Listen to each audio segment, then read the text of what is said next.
সম্পর্ক শেষ। এই 4টি কাজ করুন, সে আপনাকে হারানোর আফসোস করবে ইনশাআল্লাহ। এই নিয়ে আল্লাহর বিশেষ বার্তা। আজকের ভিডিওটি অনেক বেশি গুরুত্বপূর্ণ, তাই ভিডিওটি না টেনে শেষ পর্যন্ত দেখুন এবং ভিডিওর শুরুতে একটা লাইক দিয়ে বেশি বেশি ফ্রেন্ড অ্যান্ড ফ্যামিলির সাথে শেয়ার করুন। এবং আমার চ্যানেলে নতুন দর্শক হয়ে থাকলে চ্যানেলটি সাবস্ক্রাইব করে পাশে থাকুন। মানুষের জীবনে ভালোবাসা একটি বড় নিয়ামত, কিন্তু সব ভালোবাসা চিরস্থায়ী হয় না। অনেক সময় আমরা এমন কাউকে ভালোবাসি যে আমাদের মূল্য বুঝতে পারে না। একসময় সম্পর্ক ভেঙে যায়, আর তখন হৃদয় ভেঙে যায়, মন ভেঙে যায়। আমরা ভাবি, আমি কি ভুল করেছিলাম? সে কি কখনো আমাকে মনে করবে? সে কি কখনো আমাকে হারানোর আফসোস করবে? প্রিয় ভাই ও বোন, ইসলাম আমাদের শিখিয়েছে, কোনো সম্পর্ক যদি ভেঙেও যায়, তবুও আল্লাহর উপর ভরসা হারানো যাবে না। কারণ আল্লাহ বলেন, তিনি মানুষের অন্তর জানেন এবং তিনি ন্যায়বিচারকারী। আজ আমরা এমন 4টি গুরুত্বপূর্ণ কাজ সম্পর্কে জানব, যা করলে শুধু আপনি নিজেকে শক্ত করতে পারবেন না, বরং যিনি আপনাকে অবহেলা করে চলে গেছেন, তিনি একদিন সত্যিই আপনাকে হারানোর আফসোস করবেন ইনশাআল্লাহ। 1. আল্লাহর দিকে ফিরে যান। সম্পর্ক ভেঙে গেলে অনেকেই হতাশ হয়ে পড়েন, কিন্তু একজন মুমিনের জন্য এটি আল্লাহর কাছে ফিরে যাওয়ার একটি সুযোগ। কুরআনে আল্লাহ বলেন, নিশ্চয়ই কষ্টের সাথে স্বস্তি রয়েছে। অর্থাৎ জীবনের প্রতিটি কষ্টের পরেই আল্লাহ স্বস্তি দেন। আপনি যদি সম্পর্ক ভেঙে যাওয়ার পর আল্লাহর দিকে ফিরে যান, নামাজ পড়েন, দোয়া করেন, কুরআন তিলাওয়াত করেন, তাহলে আপনার অন্তরে শান্তি আসবে।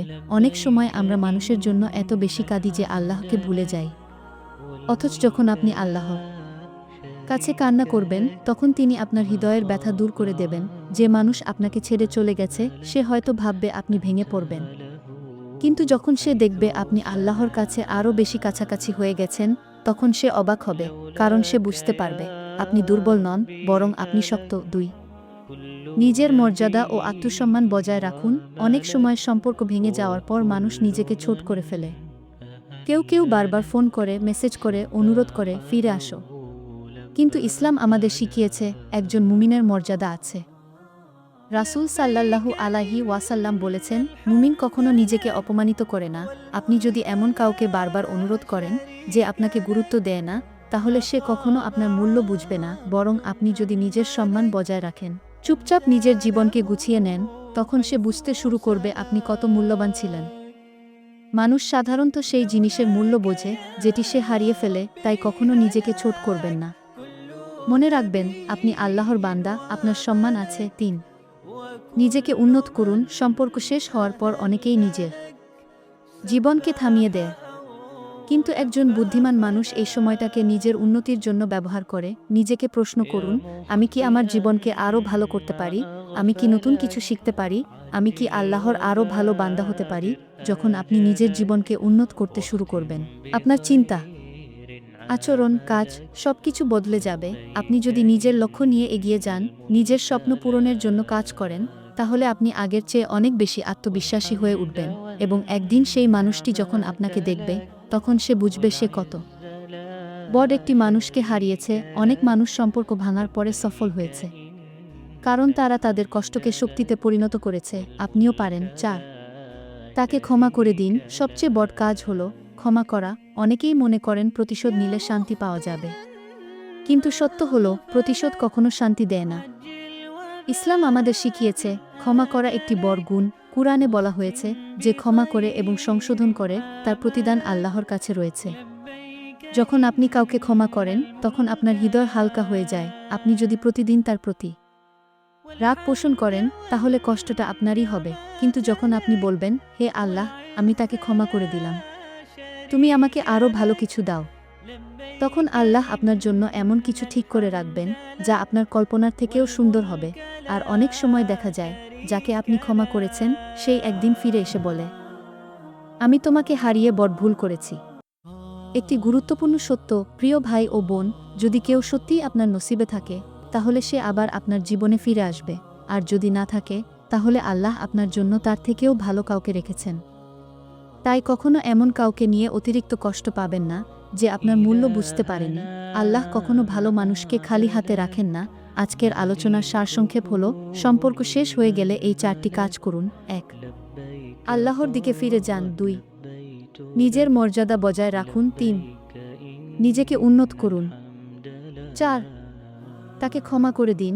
আপনি যদি এই 4টি কাজ সত্যিই করেন, তাহলে আপনার জীবন বদলে যাবে। আপনি আর আগের মতো দুর্বল থাকবেন না। আর যে মানুষ আপনাকে অবহেলা করে চলে গিয়েছিল, সে একদিন সত্যিই বুঝবে সে কত বড় একটি মানুষকে হারিয়েছে। কিন্তু তখন আপনার হৃদয় আর তার জন্য অপেক্ষা করবে না। কারণ তখন আপনি বুঝে যাবেন, আল্লাহই আপনার জন্য সবচেয়ে বড় পরিকল্পনা করে রেখেছেন। দোয়া: হে আল্লাহ, যাদের হৃদয় ভেঙে গেছে তাদের তুমি শান্তি দাও, যারা কষ্টে আছে তাদের তুমি শক্তি দাও, আর আমাদের সবার জন্য এমন মানুষ দাও যারা আমাদের সত্যিকারের মূল্য বুঝবে। সম্পর্ক শেষ হয়ে গেলে অনেক সময় মনে হয় জীবন যেন থেমে গেছে। হৃদয়ের ভেতর এক ধরনের শূন্যতা তৈরি হয়। কিন্তু প্রিয় ভাই ও বোন, ইসলাম আমাদের শিখিয়েছে, কোনো মানুষই আমাদের জীবনের শেষ ভরসা নয়। আসল ভরসা একমাত্র আল্লাহ। মানুষ আসে, মানুষ চলে যায়, কিন্তু আল্লাহ সবসময় আমাদের সাথে আছেন। অনেক সময় আমরা কাউকে এত বেশি গুরুত্ব দিই যে মনে করি তাকে ছাড়া আমাদের জীবন অসম্পূর্ণ, কিন্তু যখন সেই মানুষটি চলে যায়, তখনই আমরা বুঝতে পারি আমরা ভুল জায়গায় অতিরিক্ত আশা রেখেছিলাম। এই সময়টাকে আল্লাহর পক্ষ থেকে একটি শিক্ষা হিসেবেও দেখা যায়। আল্লাহ কখনো কখনো আমাদের জীবন থেকে এমন মানুষকে সরিয়ে দেন যে আমাদের জন্য ভালো নয়। একটি গুরুত্বপূর্ণ বিষয় হলো সম্পর্ক শেষ হওয়ার পর নিজেকে দোষী ভাবা বন্ধ করা। অনেকেই ভাবেন হয়তো আমার কারণেই সম্পর্কটা শেষ হয়েছে, কিন্তু সব সময় এমন হয় না। অনেক সময় অন্য মানুষটির মন পরিবর্তন হয়, তার দৃষ্টিভঙ্গি বদলে যায়। তাই নিজের আত্মবিশ্বাস হারাবেন না। মনে রাখবেন, আপনার মূল্য আল্লাহর কাছে অনেক বেশি। আরেকটি বিষয় খুব গুরুত্বপূর্ণ, নিজের জীবনকে ইতিবাচক দিকে নিয়ে যাওয়া। সম্পর্ক শেষ হওয়ার পর অনেকেই একা থাকতে শুরু করে, মানুষের সাথে মিশতে চায় না। কিন্তু এটি সমাধান নয়। বরং পরিবারকে সময় দিন, ভালো বন্ধুদের সাথে কথা বলুন, নতুন কিছু শেখার চেষ্টা করুন। যখন আপনি নিজের জীবনকে সুন্দরভাবে সাজাতে শুরু করবেন, তখন আপনার মন ধীরে ধীরে ভালো হয়ে যাবে। এছাড়া ধৈর্য ধরা একজন মুমিনের বড় গুণ। আল্লাহ ধৈর্যশীল মানুষদের খুব ভালোবাসেন। হয়তো আজ আপনি কষ্ট পাচ্ছেন, কিন্তু ভবিষ্যতে আল্লাহ এমন সুখ দেবেন যা আপনার বর্তমান কষ্টকে তুচ্ছ করে দেবে। অনেক মানুষই পরে বুঝতে পারে যে সম্পর্কটি ভেঙে গিয়েছিল, সেটিই ছিল তাদের জীবনের জন্য একটি কল্যাণ। আরেকটি বাস্তব সত্য হল, মানুষ সাধারণত তখনই আফসোস করে যখন সে বুঝতে পারে সে একটি ভালো মানুষকে হারিয়েছে। আপনি যদি নিজের চরিত্র, আচরণ এবং জীবনকে সুন্দর করে গড়ে তুলতে পারেন, তাহলে একদিন সেই মানুষটি হয়তো সত্যিই ভাববে সে আপনাকে হারিয়ে বড় ভুল করেছে। তবে আপনার লক্ষ্য হওয়া উচিত কাউকে আফসোস করানো নয়, বরং নিজের জীবনকে আল্লাহর সন্তুষ্টির পথে নিয়ে যাওয়া। যখন আপনি আল্লাহর উপর ভরসা করে সামনে এগিয়ে যাবেন, তখন আল্লাহ নিজেই আপনার জন্য নতুন দরজা খুলে দেবেন। সবশেষে মনে রাখবেন, যে মানুষ আপনাকে সত্যিকারের ভালোবাসবে, সে কখনো আপনাকে সহজে হারাতে চাইবে না। আর যদি কেউ আপনাকে ছেড়ে চলে যায়, তাহলে বিশ্বাস রাখুন, আল্লাহ আপনার জন্য তার থেকেও ভালো কিছু প্রস্তুত করে রেখেছেন। তাই কষ্টকে শক্তিতে পরিণত করুন, আল্লাহর উপর ভরসা রাখুন, আর নিজের জীবনকে সুন্দরভাবে গড়ে তুলুন। ইনশাআল্লাহ একদিন আপনি নিজেই বুঝতে পারবেন আজকের এই কষ্টই ছিল আপনার জীবনের একটি বড় নিয়ামত। এই ছিল আজকের ভিডিওটা ভালো লাগলে লাইক, কমেন্ট, শেয়ার এবং সাবস্ক্রাইব করে সাথে থাকবেন। আল্লাহ হাফেজ। আসসালামু আলাইকুম।